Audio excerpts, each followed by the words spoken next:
예, 이번에는 여러분들 제6장 감염병에 대해서 같이 한번 보도록 하겠습니다. 지금 코로나19도 아주 강력한 감염병 중에 하나죠.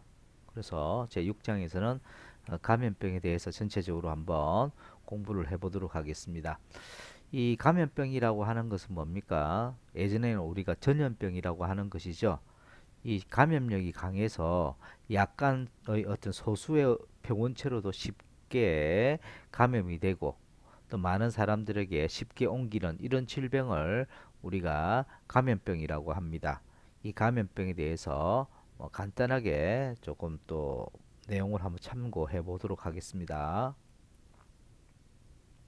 그래서 여기서 보시면 감염병이란 이렇게 되어 있죠. 그래서 이 전염병과 감염병과는 같은 어떤 용어다라고 보시면 되는데 요즘은 전염병이라는 용어보다도 감염병을 더 많이 사용을 한다라고 보시면 되겠습니다. 이 감염병이라고 하는 것은 병원체가 감수성 있는 새로운 숙주에게 전파가 되어서 비교적 짧은 기간에 많이 발생하는 이런 질병을 우리가 전염병, 즉 감염병이라고 합니다. 그래서 여러분들 지금 코로나19도 마찬가지죠. 그래서 이 전염병을 우리가 감염성 질병, 이 전파로는 직접 전파가 있고 간접 전파로 이렇게 나누어집니다. 그래서 여러분들 이 감염병도 풍토병과 유행병 이렇게 나눠질 수가 있는데 여기 있는 풍토병 endemic disease 즉 병원체가 한 지역 사회나 집단에 지속적으로 존재를 해서 일정 수준의 감염 상태에 있는 질병, 토착성 질병, 예를 들어서 저 동남아 쪽에 말라리아 같은 경우 있죠. 이런 것들이 풍토병이라고 보시면 되겠습니다.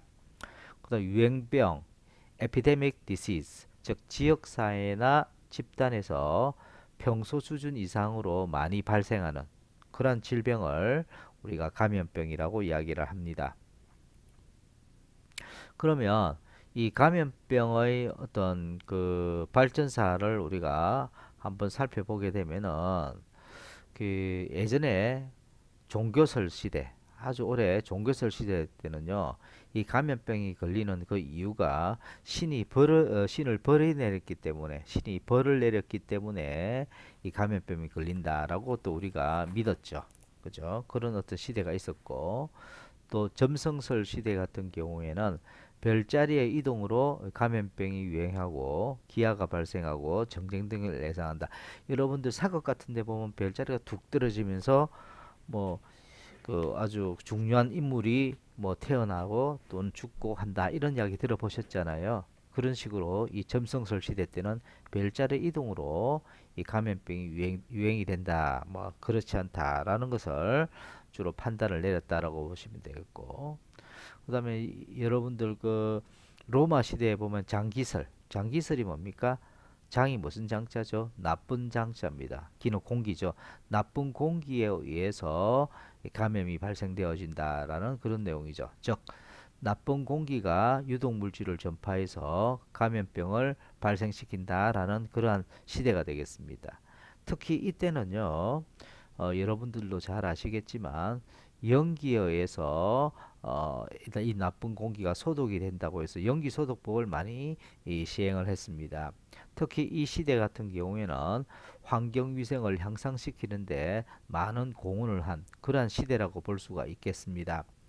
그 다음에 여러분들 16세기, 17세기 그 시점에 접촉 감염설 시대라고 해서 질병이 접촉에 의해서 전파가 된다라고 이야기가 되고 있고요. 그 다음에 미생물 병인론이라고 해서 질병의 그 원인이 미생물에 의해서 발생되어진다라는 그러한 시대도 있었습니다. 그러면 요 내용은 또 중요합니다. 감염병을 발생시키는 3대 요인은 꼭 알아두셔야 됩니다. 그래서 첫 번째 감염을 발생시키는 원인이 되는 것이 바로 감염원이죠. 대표적인 것이 여러분들 병인 같은 것들 미생물에 의해서 화학적 어떤 약품에 의해서 물리적 현상에 의해서 이러한 모든 것들이 하나의 감염원이 된다. 뭐 대표적으로 여러분들이 미생물로 생각하시면 되겠습니다. 이것이 감염 경로를 거쳐서 감수성 있는 숙주. 여기에 감수성이라는 말이 있는데요. 감수성이 뭡니까?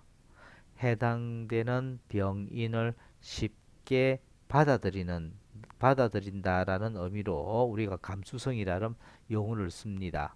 그래서 이러한 병인을 쉽게 받아들이는 숙주, 그죠? 그래서 감염병 발생의 3대 요인은 뭐다?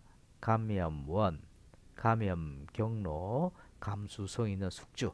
요 세 가지가 바로 감염병 발생의 3대 요인으로 보시면 되겠다라는 겁니다.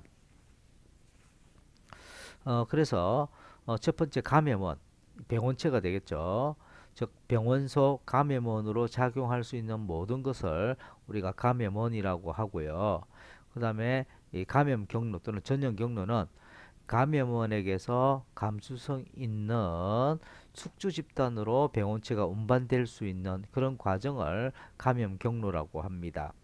그 다음에 접촉 점령, 공기 전파, 동물에 의한 전파, 계달물 전파를 통해서 감염 경로가 만들어지는데 다른 것들은 알겠는데 계달물이 뭐예요? 예를 들어서 환자가 쓰던 손수건이나 안경이나 이런 물품 같은 것들이 있죠. 이런 것들을 우리가 계달물이라고 합니다. 이런 것들을 통해서 전파가 되어진다. 그 다음에 감수성 숙주, 아까도 이야기했지만 감염이 잘 되는 숙주, 요 세 가지 요인에 의해서 감염병이 발생한다라고 보시면 되겠습니다. 감염병의 유행조사, 감염병의 발생 과정을 역학적으로 규명을 해서 감염병 유행을 효과적으로 관리하는 것이 필요로 하고요. 특히 감염병이 유행되었을 때는 환자 진단을 해보고 실제로 이런 감염병이 유행되고 있는지 여부를 확인하고 그다음 유행 발병 일지와 유행 지리적 분포를 어느 지역에서 많이 발생하는지에 대해서 확인을 하게 되겠죠. 그래서 최종적으로 전파 예방 대책까지 수립하는 것이 이 감염병에 대한 어떤 내용들이다라고 보시면 되겠습니다.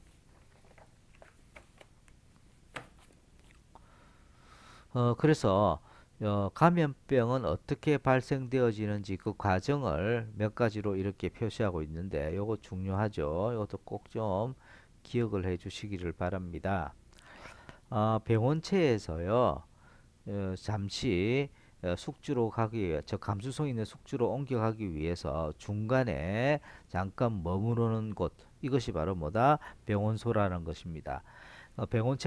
병원소에 머무르고 또 어느 시점이 되면 병원소에서 병원체가 탈출을 하게 되죠. 그리고 전파 경로를 통해서 전파가 되어진